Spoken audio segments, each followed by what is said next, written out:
آج کل میاں یہ ہے، ہم جھوٹ کو گناہ سمجھتے ہیں، ہم چوری کو گناہ سمجھتے ہیں، ہم خیانت کو گناہ سمجھتے ہیں، ہم گالم گلوچ کو گناہ سمجھتے ہیں، ہم زنا کو گناہ سمجھتے ہیں، ہم زاری نافرمانیوں کو گناہ سمجھتے ہیں، لیکن باطنی گناہوں کو، دل کی نافرمانیوں کو آج کا نیک بھی گناہ نہیں سمجھ رہا۔ تبھی تو آپ نے دیکھا ہوگا بڑے حاجی ہوں گے، بڑے نمازی ہوں گے،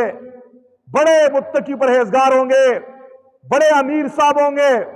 بڑے مولوی صاحب ہوں گے، بڑے قاری صاحب ہوں گے، ظاہر کے لحاظ سے بڑے جبے اور دستار والے ہوں گے، ہاتھ میں 2 گز کی تسبیح بھی پکڑی ہوگی، لیکن دل اس کا گندا ہوگا لیٹرین کی طرح، اس دل میں حسد کی بیماری اور حسد کے شعلے بھڑک رہے ہوں گے۔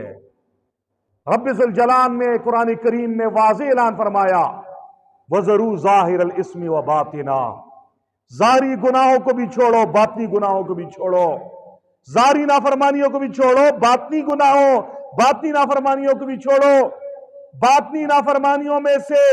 سب سے خطرناک بیماری تکبر کی ہے، اور تکبر کے بعد جو بیماری پیدا ہوتی ہے